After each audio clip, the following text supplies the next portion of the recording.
Some monsters live in the shadows of our imagination, but some monsters prefer the glare of our headlights. They don't hide in the deep woods.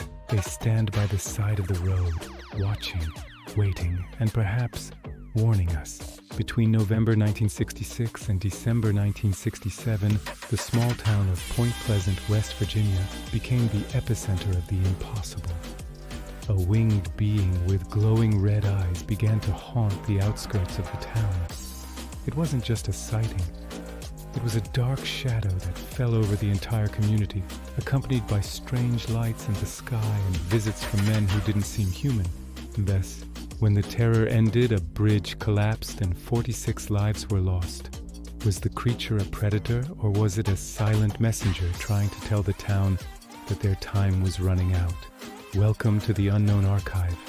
Today we unfold the wings of the most chilling urban legend in history, the Mothman Prophecies. The legend began on a cold night in November 1966.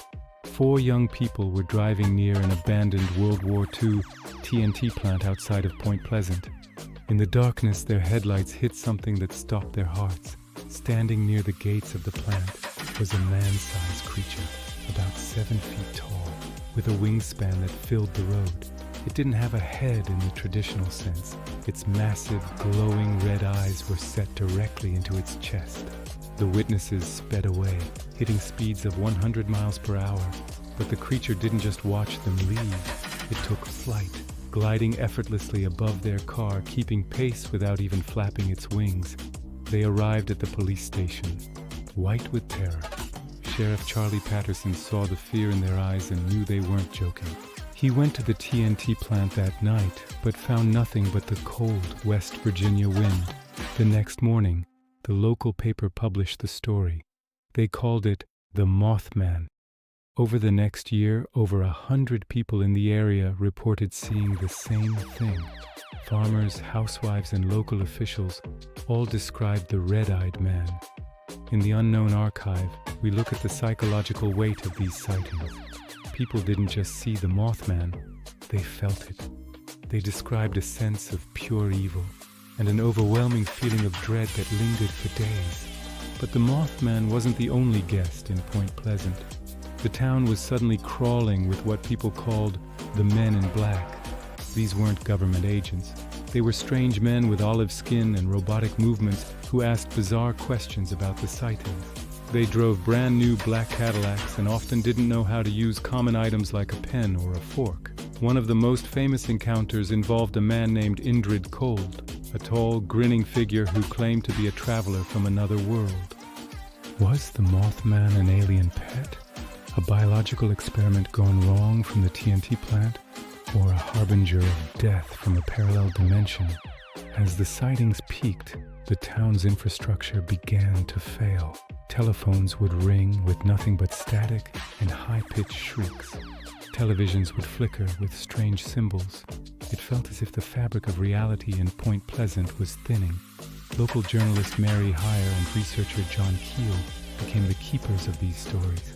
Keel began to receive cryptic phone calls from voices that claimed to know the future. The voices predicted disasters. They spoke of the Great Tragedy by the river. Then came December 15, 1967, the height of the Christmas shopping season. The Silver Bridge, which connected Point Pleasant to Gallipolis, Ohio, was packed with cars. The narrow suspension bridge groaned under the weight of the traffic. At 5:00 p.m., a single eye-bar in the suspension chain snapped. In less than 20 seconds, the entire bridge collapsed into the freezing, dark waters of the Ohio River. 46 people died.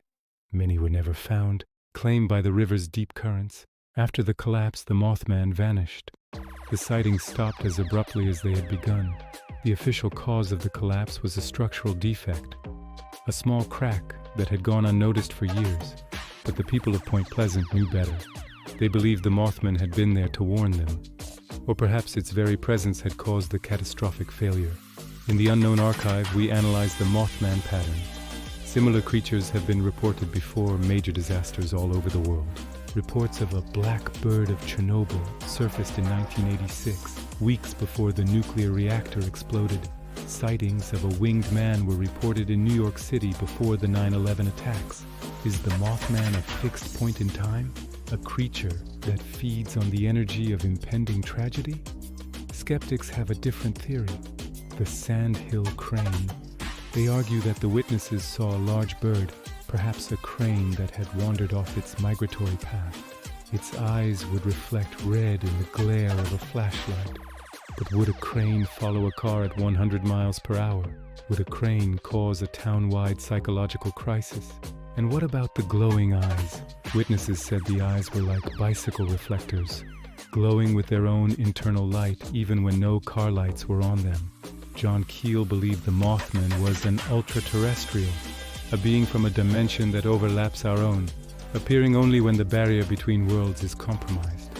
This would explain the men in black, the UFO sightings, and the electronic interference that accompanied the creature. The TNT plant itself is a dark place. During the war, it was used to manufacture explosives. The ground is still contaminated with chemicals. Some believe the chemicals mutated a local species, creating a freak of nature that could only survive in the shadows. But the Mothman's connection to the bridge collapse suggests something more than biological. It suggests something prophetic. Imagine being on that bridge on December 15th. You look out the window and for a split second, you see a shadow with red eyes perched on the steel cables.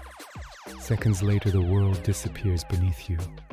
This is the nightmare that the survivors of Point Pleasant have lived with for over 50 years. The town now embraces the legend. There is a Mothman statue, a Mothman museum, and an annual festival. But beneath the tourism, there is a lingering fear. Every time a bridge creaks or a red light flickers in the woods, people look up. In the unknown archive, we ask, if the Mothman returned today, would we listen?